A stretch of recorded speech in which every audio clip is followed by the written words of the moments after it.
gostaria então de falar desse tema a respeito do relacionamento do cristão e do mundo. Primeira coisa que é necessário dizer desde o início. O que é que significa mundo? O cristão no mundo.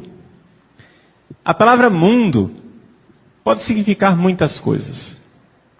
Mas, dentro das Sagradas Escrituras, mundo não é somente o mundo que foi criado por Deus. Se a gente fosse falar aqui do cristão e o mundo criado por Deus, então nós iríamos falar de quê? De ecologia, o relacionamento do cristão com a natureza, não é? Com as coisas que foram criadas. Esse seria o tema da nossa palestra. Mas, nessa palestra, o cristão e o mundo, não é isso que significa a palavra mundo.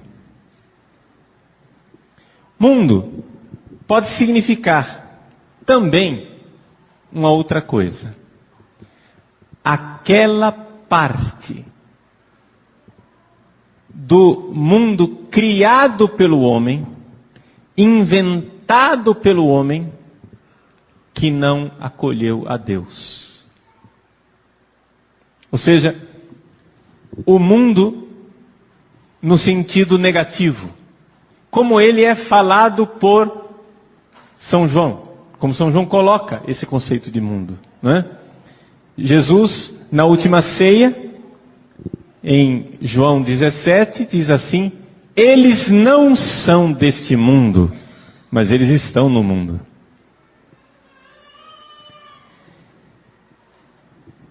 O conceito que nós então gostaríamos de falar é exatamente este: de compreender que existe, de uma forma geral, uma oposição entre cristão e mundo. Oposição essa que nos últimos tempos parece que tem algumas pessoas que gostariam de superar. Não, por que é que nós vamos ficar nos dividindo, né? Nós e o mundo e nós. Não vamos ficar nesse conflito. Nós temos que entrar em uma paz. Temos que fazer paz com o mundo. Porque afinal, o mundo é bom. Então, vejam como aqui tem pano para manga na discussão. Porque a palavra mundo, às vezes é usada de forma positiva, às vezes é usada de forma negativa. Está entendendo? Então, qual é o relacionamento do cristão com o mundo? Para nós entendermos esse relacionamento do cristão com o mundo, é muito importante, então, a gente dar um passo para trás, na sinceridade, e entendermos uma coisa. Mundo, seja ele positivo, seja ele negativo, seja o conceito positivo de mundo criado por Deus, seja o conceito negativo de mundo, aquilo que o homem criou e que rejeita Deus, o mundo, antes de estar lá fora, está dentro de nós. Nós temos mundo dentro de nós. Isso quer dizer o seguinte: que se nós queremos nos relacionar com o mundo, com as pessoas que estão fora, se nós queremos evangelizar nessa sociedade, se nós queremos fazer a diferença, se nós queremos ser sal da terra, luz do mundo, nós precisamos entender que existe mundo dentro de nós. Nosso Senhor Jesus Cristo, quando Ele pede que nós sejamos cristãos, luz do mundo, quer dizer que dentro de nós existe uma luz que vem de Deus. E que o mundo não tem luz. Luz para o mundo. A luz vem de Deus. Nós precisamos iluminar o mundo. Mas esse mundo que precisa ser iluminado também está dentro de mim. Ou seja, vamos ser bem objetivos. Quando nós falamos de cristãos e de mundo, não estamos falando de dois grupos de pessoas. Onde a gente põe de um lado os bonzinhos, os cristãos santinhos, E do outro lado, os mauzinhos, os malvados, o pessoal, né, das trevas, o pessoal do tinhoso, do encardido, que toma chazinho com o diabo. Nós estamos falando de uma divisão que está dentro de nós. Nós não somos gente, nós somos um campo de batalha. Dentro de mim existe aquilo que há de mais santo. Sim, o que há de mais santo, porque nós somos batizados. Quem é batizado aqui diz amém. Amém. Nós somos batizados. Nós somos batizados. Isso quer dizer que o Santíssimo Deus está em nosso coração. Nós somos templo do Espírito Santo. Nós somos lugar da morada do Altíssimo. Dentro de nós existe o mais santo, o mais sublime. Só que dentro de nós também tem muita cafajestagem. Tem muita sem vergonhice. Eu ontem, segunda-feira, né? Diz que é folga do padre, né? Nunca entendi esse negócio de segunda-feira, folga do padre. Eu tenho 5 aulas segunda-feira de manhã, né? História de folga. Mas em todos os casos, segunda-feira, eu fui, como eu vou toda semana, fui procurar o meu confessor e fui me confessar. E me ajoelhei, como faço todas as semanas, aos pés do meu confessor, para dizer para ele o sem vergonha que eu sou. Para mostrar para Deus e para o meu confessor o quanto de mundano existe dentro de mim. Dentro de nós, gente, existe muita miséria.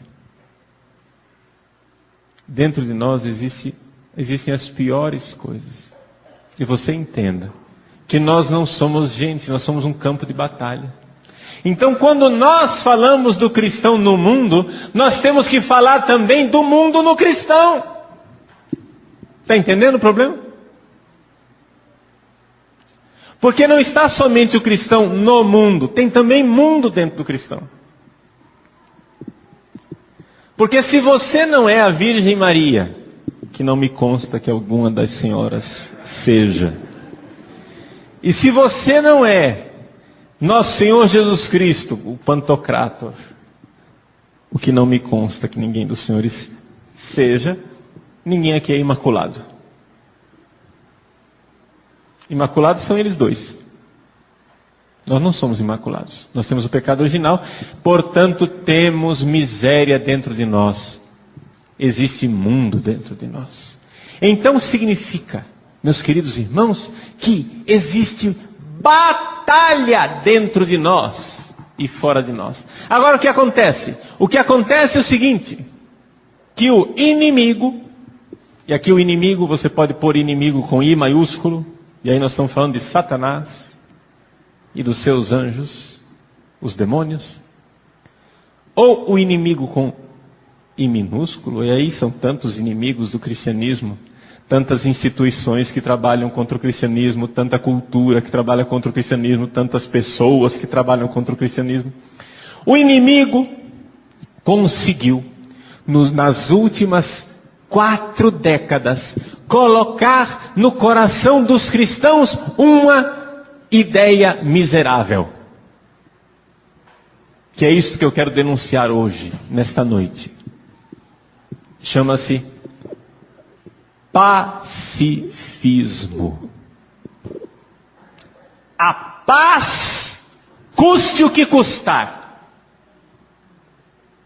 Que não é atitude cristã lutar. Não é atitude cristã fazer guerra. Não é atitude cristã reagir. O cristão tem que ser pacífico. Ou seja, eles conseguiram colocar no nosso coração que nós temos que ser otários. Nós temos que apanhar, nós temos o direito de apanhar e ficar quieto. Foi isso que eles colocaram no nosso coração. Mas não, meus queridos. Ser cristão é ser soldado, ser cristão é ser guerreiro, ser cristão é lutar. E se você não luta, se você não é guerreiro, e se você não é soldado, você não é um bom cristão, você não é nada. Nós temos que lutar. Tá vendo? Eu sabia que esse padre Paulo Ricardo era um radical, um fanático. Sabia disso? Eu vim aqui só para confirmar. O cara é um xiita, um radical muçulmano. Daqui a pouco ele está pedindo para a gente entrar em avião e se jogar no World Trade Center. Não, gente. Quando eu falo de luta, eu estou falando da primeira luta fundamental, que é a luta que acontece dentro de nós. Não existe somente cristão no mundo, existe mundo no cristão. Nós temos que lutar contra a maldade que está dentro de nós, e esta é a luta diária, incessante, constante, que não nos deixa nunca. Nós estamos sempre lutando contra a safadeza que está dentro de nós, em primeiro lugar. Mas como a safadeza não está somente dentro de nós, está também lá fora, nós temos que lutar lá fora também. Mas o mundo moderno colocou no nosso coração que nós temos que ser bonzinhos, nós temos que ser pacíficos, nós temos que viver paz e amor, bicho. Nós temos que viver em paz. Tão logo um padre, na homilia, chama o pecado com o seu nome horroroso, uma mãozinha a serviço do politicamente correto se levanta, dizendo assim: ai, Padre Paulo, o senhor não pode fazer assim, que o senhor vai magoar as pessoas.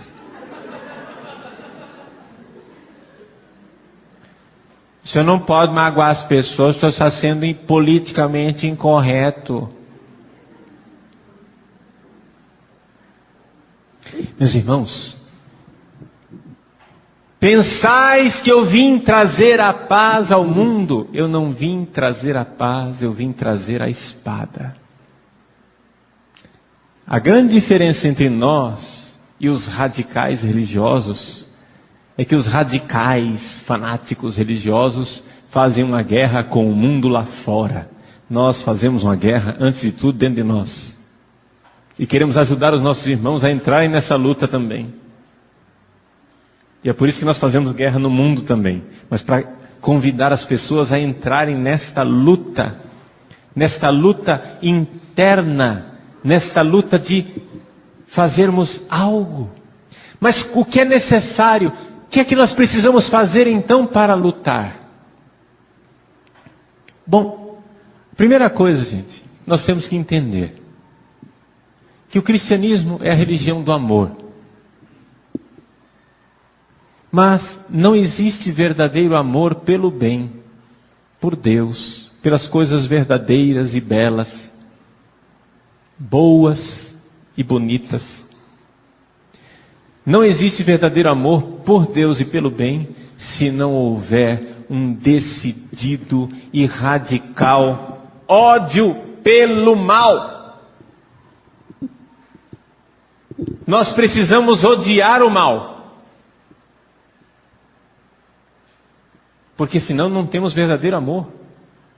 Portanto, é dever do cristão amar? Sim, mas é também dever do cristão odiar. E se você não odeia, você não é um bom cristão. Ah, padre, que é isso? Mas precisa usar essa palavra, ódio, né? Uma vez veio uma senhora dizendo: não, eu até concordo com o senhor, mas não usa a palavra ódio. Mas que palavra que vamos usar aqui, minha gente? Espera lá.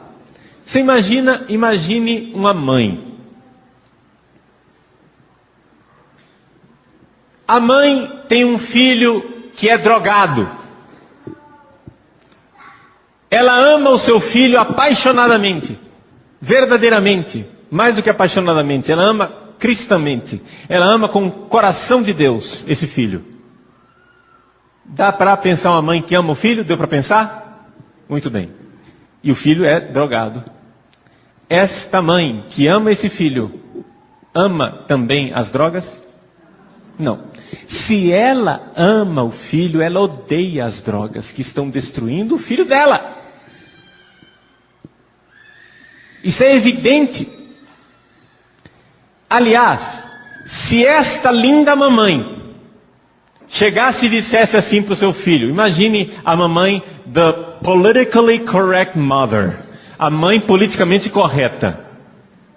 Ela chega e diz: "Oh, filhinho, Zequinha, meu filho, mamãe gosta tanto de você, e eu sou tão aberta, tão sensível, que eu vou fazer o seguinte, meu filhinho.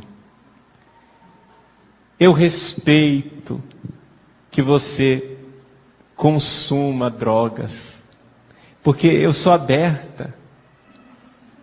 Eu gosto muito, o importante é você fazer o que você quer. Eu respeito sua opinião. Eu respeito a sua decisão. Eu respeito tanto que eu vou fazer o seguinte, eu vou lhe dar uma mesada para ajudar você a pagar o traficante. Porque afinal não é justo, não é? Você ficar descapitalizado assim, não é? Aliás, eu vou até fazer um banquete para os seus amigos traficantes, em sinal de agradecimento, né, pelas benfeitorias que eles têm feito por você. Porque afinal, 50% das células do seu cérebro já não funcionam mais graças à benfeitoria deles, né? Essa mãe ama esse filho? Não. Então você compreende que quando o mundo coloca no nosso coração que nós temos que ser pacíficos, essa palavra pacífico tem que ser muito bem explicada. Aliás, nós repetimos em toda a missa: Senhor Jesus Cristo dissesse aos vossos apóstolos. Vamos lá, continua a oração? Eu vos deixo a paz, eu vos dou. Pera. A missa para por aí. Mas o texto das Escrituras diz que não vou-la dou como a dá o mundo. Eu não dou a paz como o mundo dá. Minha paz é diferente. A paz de Cristo é diferente. A paz de Cristo é a paz de quem sabe que está fazendo o que é correto. É a paz de quem não é atormentado pela consciência porque sabe que está fazendo o bem. Mas não é a paz da ausência de luta. E quem foi o idiota, cretino, que disse que os cristãos são contra a guerra? Isso é estupidez, dizer que os cristãos são contra a guerra. Depende da guerra. Você entra na sua casa e tem um salafrário de um bandido estuprando a sua filha, depois de ter assassinado a sua esposa, e estar dilapidando o seu patrimônio. Você chega para o sujeito que está lá tendo relações sexuais violentas com a sua filha e diz: moço, desculpa, eu não queria ferir os seus sentimentos, mas o senhor não acha que essa sua atitude é um pouco inadequada? Assim, é que eu acho que nós dois temos uma certa diferença de opinião. É que a sua interpretação do Código Penal é diferente da minha interpretação do Código Penal. Eu tenho uma leve impressão de que isso que você está fazendo é um crime, mas você está achando que não é crime. Mas eu não quero perturbar o senhor, né? Porque afinal eu não vou ser violento, eu sou cristão. Gente, Por que é que o Brasil está lotando os cinemas para assistir Tropa de Elite? Porque nós já estamos até aqui com essa conversa maldita e satânica que faz do criminoso um coitadinho, que faz do malfeitor um sujeito bonzinho. Quando num tiroteio entre malfeitor e polícia, morre um policial e um malfeitor, tudo quanto é ONG vai no enterro do malfeitor e ninguém nem lembra do herói policial que morreu no cumprimento do dever para nos proteger. Meus queridos, é guerra sim. Nós precisamos lutar, em primeiro lugar, para combater o mal dentro de nós. A diferença entre o cristão e o pecador é basicamente esta, no campo da moral que estou falando. Claro que tem outras diferenças também. Mas no campo da moral, a diferença entre o cristão e o pecador não é que, eu já sei a diferença. O cristão não peca e o pecador peca. Bobão, errado. O cristão peca também, sujeito. Onde é que você está? O cristão também peca? Meu filho, eu tenho 18 anos de confessionário. Quem vem se confessar é sempre cristão. Eu até hoje não recebi uma confissão de um pagão. E todo mundo que vem se confessar, vem com cada pecado cabeludo. Acho que é por isso que eu fiquei careca. Mas vejam só. Cristão peca, rapaz. Mas odeia o próprio pecado. Essa é a diferença. O pecador fez do pecado um projeto de vida e o cristão odeia o seu pecado. Então nós precisamos lutar. Nós precisamos tirar dos nossos corações e da nossa cabeça essa heresia pacifista. Nosso Senhor Jesus Cristo é um guerreiro. Ele é retratado no livro do Apocalipse com a espada na mão. Os cristãos são guerreiros. Quantas e quantas vezes a história da salvação é descrita como uma guerra, como uma batalha.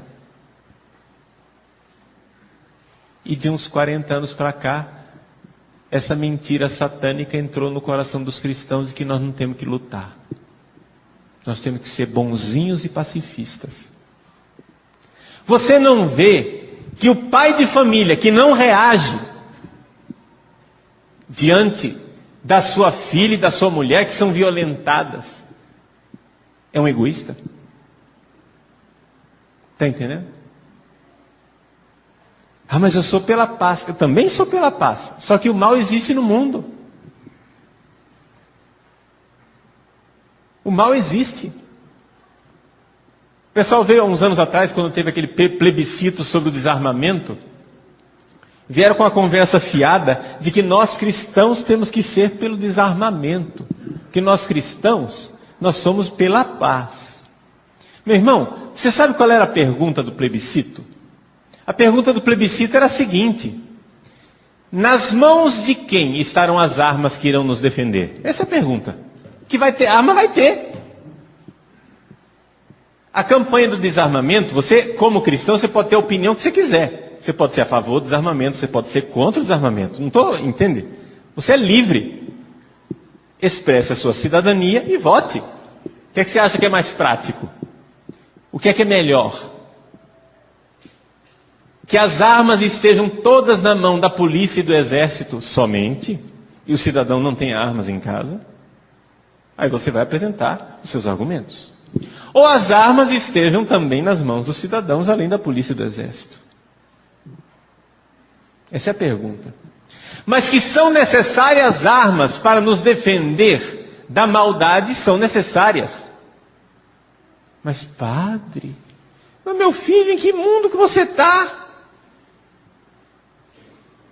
Você acha que os malfeitores vão achar... Olha, meu filho, não sei, você está querendo matar a gente, mas a gente não podia conversar, dialogar. Não é assim o mundo, não. No mundo real existe luta, existe gente ruim. No mundo real existe Satanás querendo levar você para o inferno, querendo que a sua alma se perca. Esse é o mundo real. Ah, mas não devia ser assim. É, não devia, mas é. Tem coisas frustrantes na vida. Entendeu?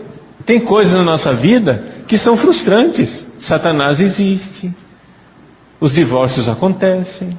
Os assassinatos estão aí. Tem gente se drogando, tem traficante, tem aborto. Tem coisas na vida da gente que deixa a gente frustrado. Tem padre careca. Tem tudo que deixa a gente frustrado na vida. Está entendendo? Então, o que é que nós devemos fazer? Então, gostaria aqui de falar de uma virtude muito esquecida, porém extremamente necessária para a nossa vida cristã. Essa virtude, nos nossos catecismos, ela recebe o nome de fortaleza. Porém, se você fala para uma pessoa hoje em dia que é Fortaleza, ela diz, é a capital do Ceará. Né? Então vamos traduzir para o nosso português do dia a dia. Eu estou falando de uma virtude chamada coragem. Coragem. A coragem ela é necessária para que as outras virtudes possam ser exercidas. Porque como a vida é uma luta, eu preciso de coragem. Por exemplo, para você ver que as outras virtudes não adianta nada sem coragem. Pilatos foi misericordioso com Jesus. Foi clemente, ele queria perdoar Jesus. Até que finalmente exercer a misericórdia começou a ficar arriscado. E aí ele pulou fora. Tô fora, meu! Limpou o pedaço e caiu fora. Adiantou ser misericordioso? Quando fica arriscado, a gente cai fora. O que é que adianta você ser generoso, se na hora que a sua generosidade começa a exigir de você, você não tiver coragem? Eu sou generoso, eu pago o dízimo, eu ajudo os pobres, eu faço o bem, enquanto o dinheiro está sobrando. Quando começa a apertar o orçamento, meu irmão, você precisa de coragem para ser generoso. O que é que adianta você ser casto? Quando os seus amigos começam a dizer, e aí? Quantas menininhas você anda agarrando aí, cara? Ah, nenhuma, eu tô namorando. Ah, mas já transou com ela, né? Não, eu sou cristão, não transo. Ei, cara, esse daí não pisa na faixa, compadre. O negócio não é assim, não. Né? Quando eles começam a chamar você de boiola, quando eles começam a dizer que você não dá no couro, o que é que adianta ser casto se você não tiver coragem de lutar e dizer, vou ser casto sim, pense de mim o que quiser. Isso chama-se coragem. Todo mundo era a favor da vida, todo mundo era contra o aborto.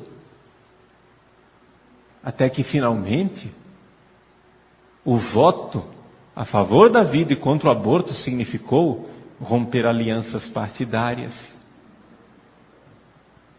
Tirar do poder o partido que deu para você um emprego.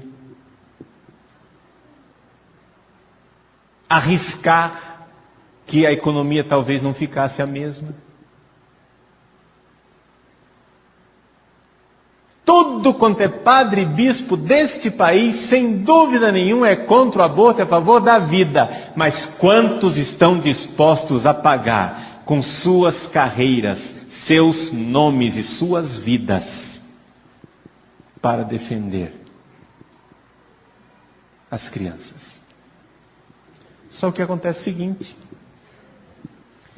Satanás é o pai da mentira. E sendo o pai da mentira, ele consegue distorcer as coisas. As várias virtudes ele consegue distorcer. Só teve uma virtude que ele não conseguiu até hoje distorcer, que é a coragem. Até hoje Satanás não conseguiu convencer o ser humano que a covardia é coisa bonita. Veja, a pessoa pode ser o maior sem vergonha, o maior pecador, o maior salafrário da face da terra. Ele não acha bonito a covardia. Ele acha bonito a coragem. Todo mundo é assim. A covardia é sempre feia. Então, o que é que Satanás faz quando ele quer que a gente perca a coragem? Ele não diz, a covardia é linda. Não. Ele arranja desculpa. Sabe o que é, padre? Deixa eu explicar para você. É que não é da tradição da Igreja Católica se meter num debate eleitoral nas vésperas de eleição. Nós não fazemos isso. É?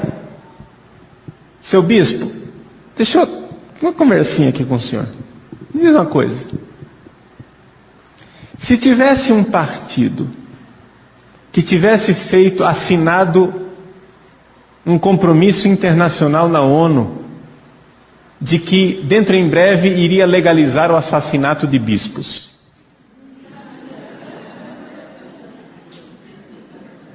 Se houvesse um partido que tivesse feito a sua Assembleia Nacional e assumido como direito reprodutivo o assassinato de bispos. Se houvesse um partido que tivesse, através do seu governo, por decreto do executivo, publicado um Plano Nacional de Direitos Humanos, onde uma das cláusulas, depois de 80 páginas de enrolação, dissesse que esperamos o quanto antes defender o assassinato de bispos como um direito inalienável da mulher.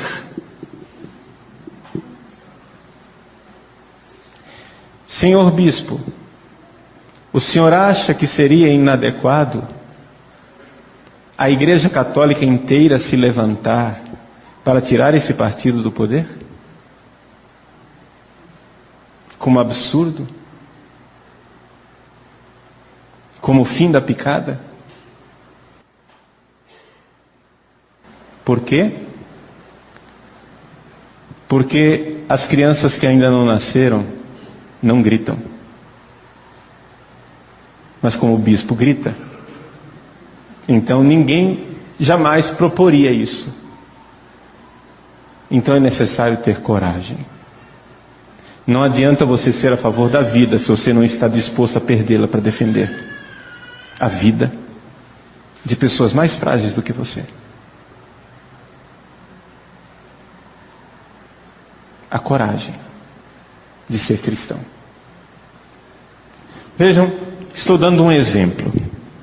É claro que esse exemplo não é um exemplo que a gente deva dizer assim, puxa vida, não tem como debater isso. Está claro, todo mundo tem que ser de acordo. Não. O que teria sido importante nesta campanha eleitoral não aconteceu, que foi exatamente o debate. Quiseram silenciar as vozes que queriam debater. Colocaram na cadeia, prenderam o folheto, mandaram calar a boca, fizeram pressão. Todo tipo de processo jurídico, todo tipo de calúnia, de difamação, para calar a boca do debate. E nós cristãos precisamos ter coragem. Coragem não somente nesses momentos políticos, mas coragem nos momentos em que a nossa vida está arriscando perder comodidade, benefícios. Essa é a realidade do cristão no mundo. O cristão no mundo precisa lutar. Agora, isso é bem importante que você se lembre de uma coisa. O que o Padre Paulo está propondo aqui, aliás, não é o Padre Paulo quem está propondo aqui, eu estou propondo uma coisa que é a tradição espiritual de 2000 anos de cristianismo. O que eu estou propondo aqui para você não é que você seja um suicida. Está entendendo isso? Cuidado, cuidado.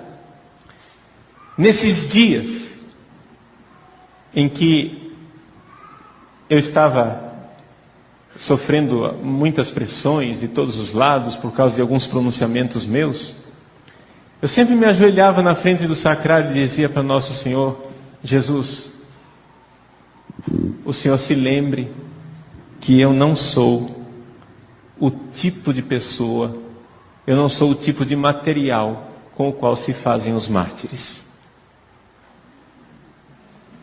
Eu sou um covarde. Dentro de mim existe um covarde. Como dentro de você existe um covarde também.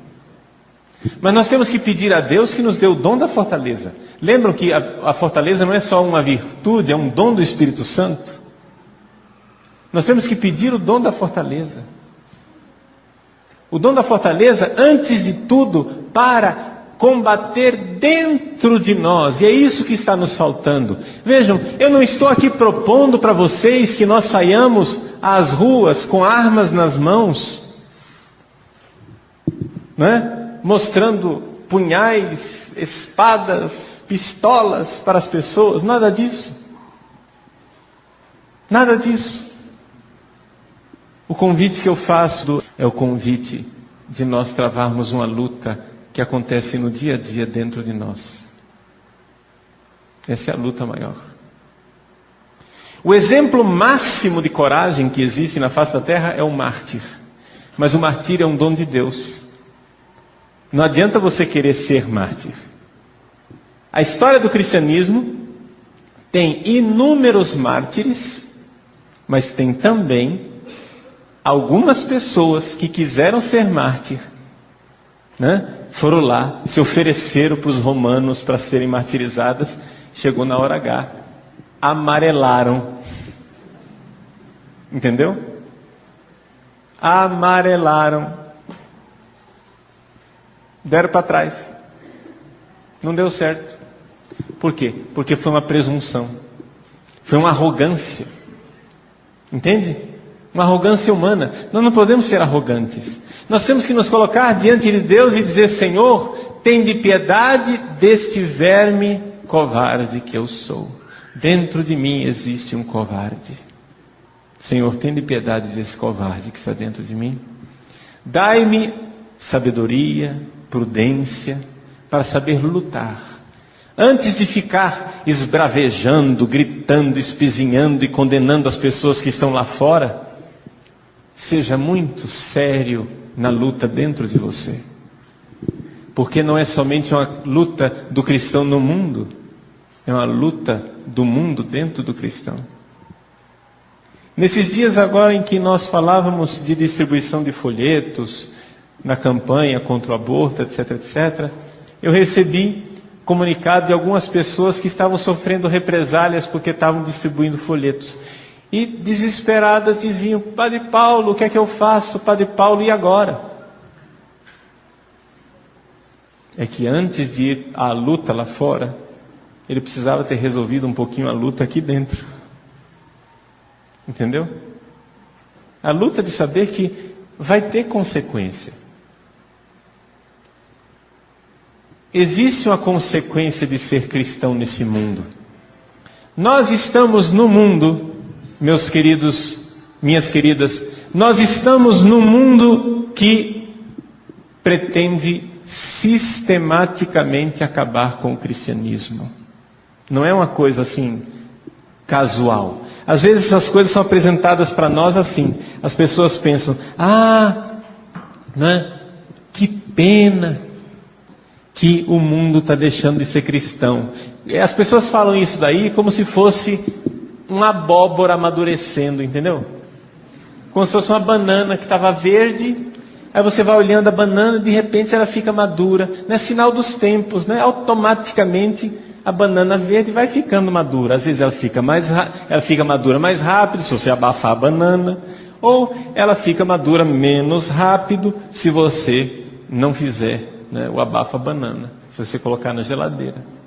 Mas ela vai ficar fatalmente madura. Então as pessoas olham para o mundo como se o mundo fosse ficar fatalmente não cristão, né? O cristianismo foi uma moda que passou.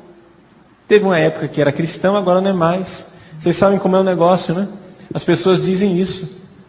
Quantas vezes seus filhos, suas filhas, ou você mesmo ouviu na sala de aula professor dizendo assim: olha, antigamente isso daqui era pecado, agora não é mais. Isso é tão absurdo quanto dizer assim: olha, antigamente veneno matava, mas agora não mata mais. O que faz mal, gente, vai continuar fazendo mal. O que faz mal vai continuar causando a nossa destruição. Por quê? Porque Deus nos fez de um jeito e nós estamos querendo ser de outro. Então, nós precisamos lutar para voltar para a nossa fonte, que é Deus. Com o pecado, nós estamos nos revoltando contra aquele que nos criou e nos destruindo.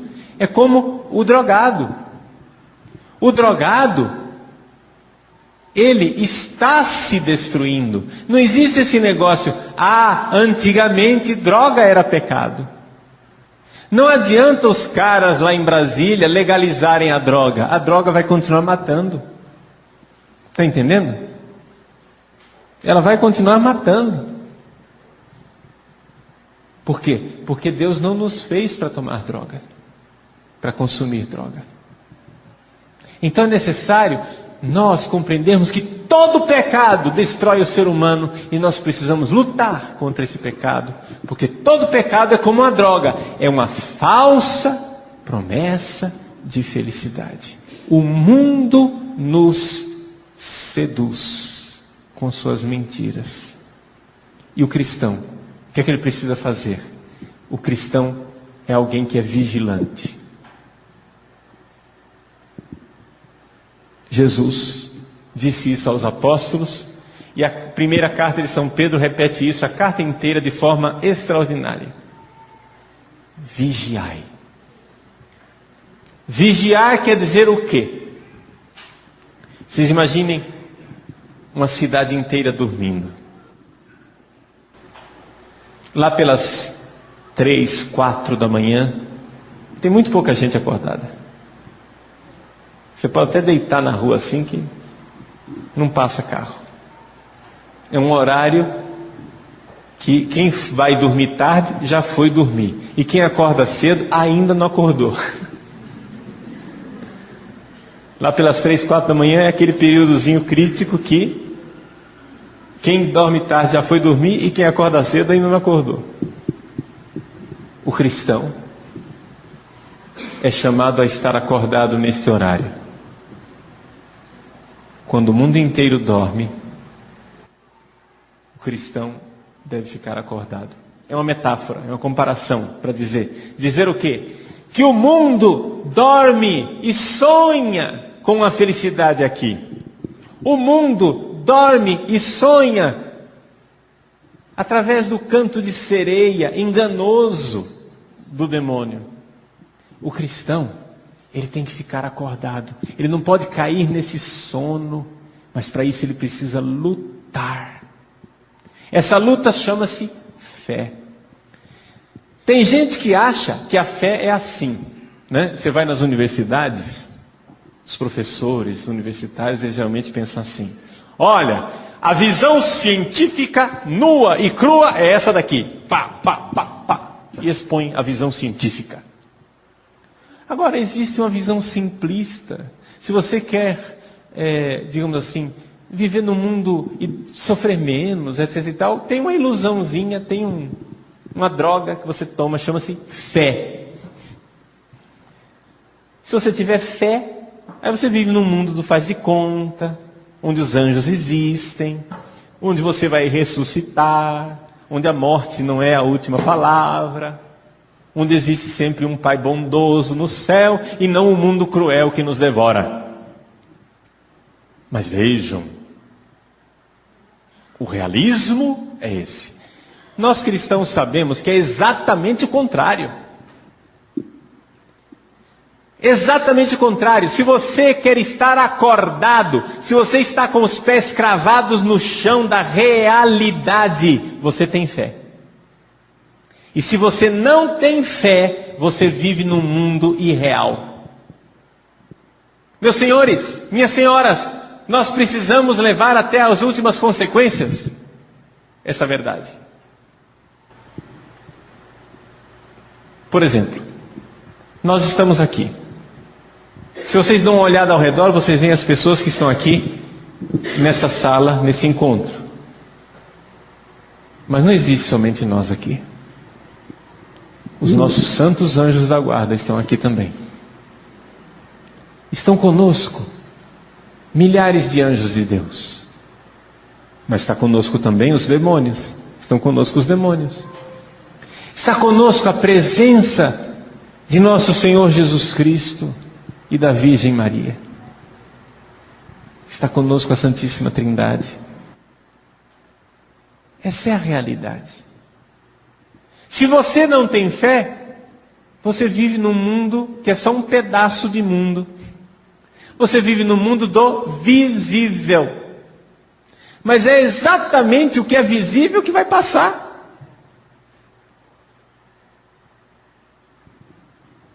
Parede de cimento vai rachar um dia.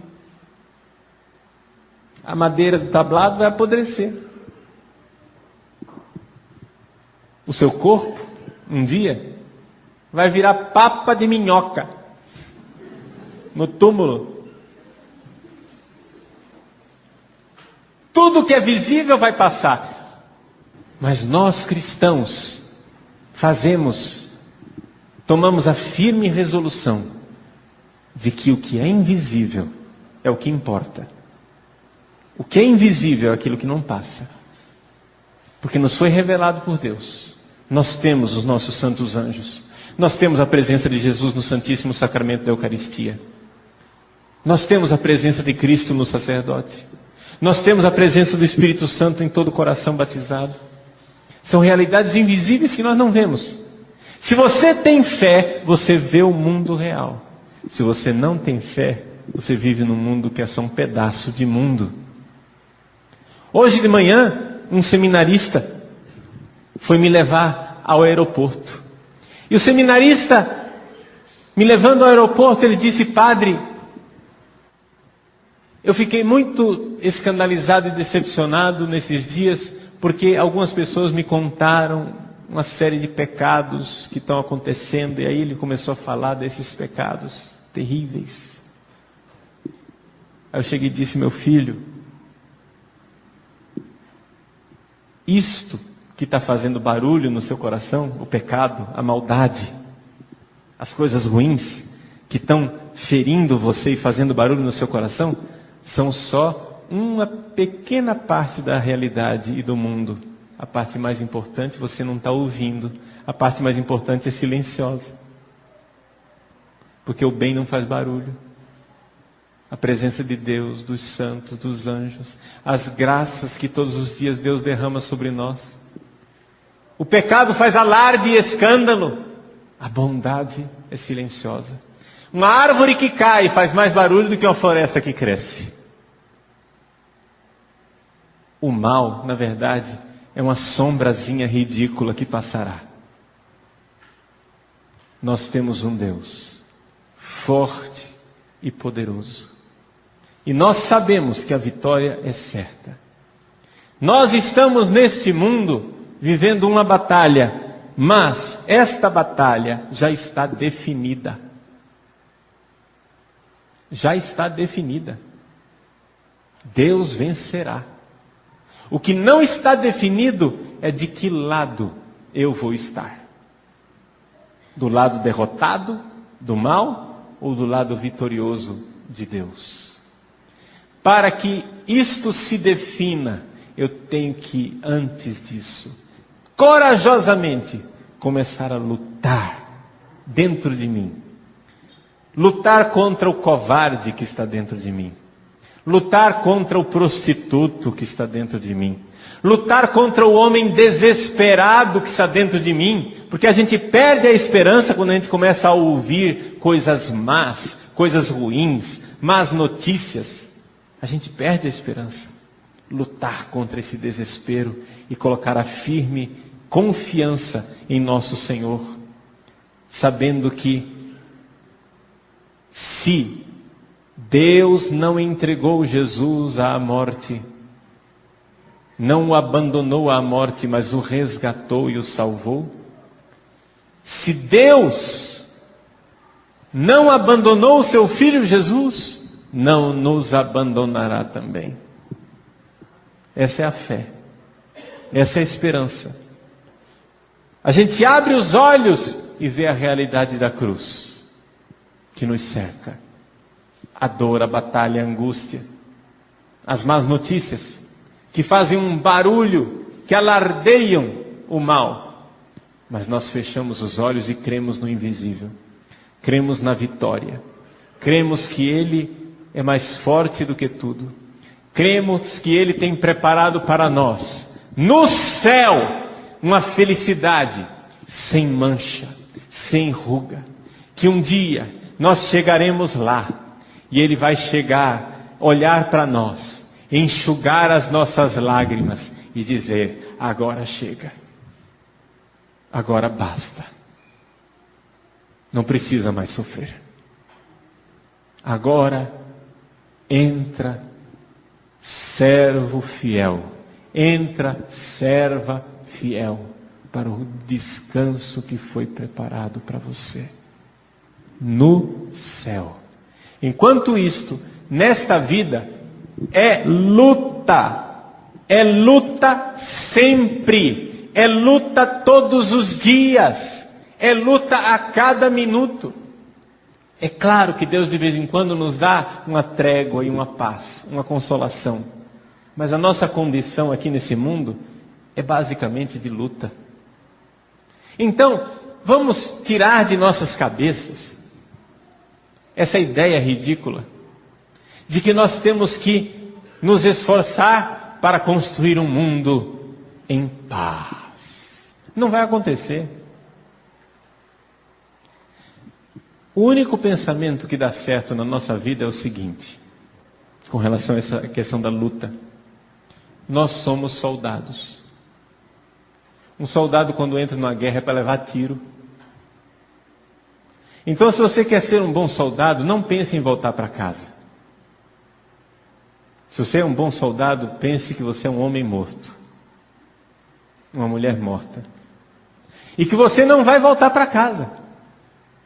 Mas que você tem que sobreviver o maior tempo possível para causar um grande estrago nas linhas inimigas. O cara que quer voltar para casa numa guerra é um mau soldado. Quem quer voltar para casa na guerra fica encolhido na trincheira, esperando as saraivadas passarem. Quem quer voltar para casa na guerra fica acovardado, com a mão no capacete, esperando o barulho acabar. Mas o soldado que morreu, o soldado que sabe que ele já morreu, ele pode agir como um bom soldado. Ele pode lutar. Ele pode se entregar. E se entregando, fazer um bem enorme. Porque, meus queridos, salvar esta vida, como se ela fosse um bem, o bem maior, é uma ilusão. Nós sabemos que essa vida é passageira. nós sabemos que essa vida não é o bem maior. O bem maior é aquilo que nos espera no céu. Portanto, vale a pena pagar um preço. Vale a pena levar umas balas nessa luta. Vale a pena a gente sofrer um pouco nessa vida. Um dia nós vamos chegar lá, cansados de guerra, cheios de feridas, e nosso Senhor vai nos admitir na sua felicidade. Nós então ressuscitados junto de Deus, iremos exibir as nossas cicatrizes, nossas chagas gloriosas. Olha, você está vendo essa chaga aqui? Essa é a chaga que eu tive que sofrer para permanecer firme no meu casamento e não me divorciar. Olha, está vendo essa outra chaga aqui? Essa é a chaga de não ter desistido do meu filho quando ele se entregou às drogas. Olha, está vendo essa outra chaga aqui? Esta chaga é de ter continuado firme na luta pela castidade quando o mundo me tentava para o pecado. Está vendo essa outra chaga aqui? Esta é a chaga de ter enfrentado calúnia e difamação, mas ter permanecido firme na fé católica. Nós iremos um dia exibir as nossas chagas gloriosas. Por enquanto, cuidado, soldado. Lá vem bala.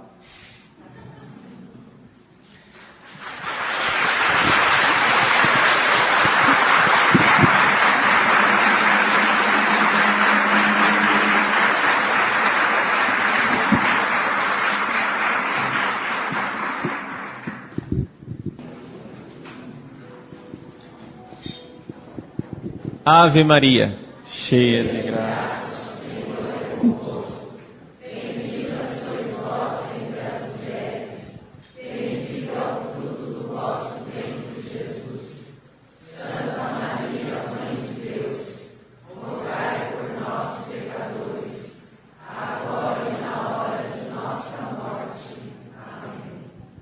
Debaixo de vossa proteção nos refugiamos, Santa Mãe de Deus. Não desprezeis as nossas súplicas em nossas necessidades, mas livrai-nos sempre de todos os perigos, ó Virgem gloriosa e bendita. E a bênção de Deus Todo-Poderoso, Pai, Filho e Espírito Santo, desça sobre vós e permaneça para sempre. Amém.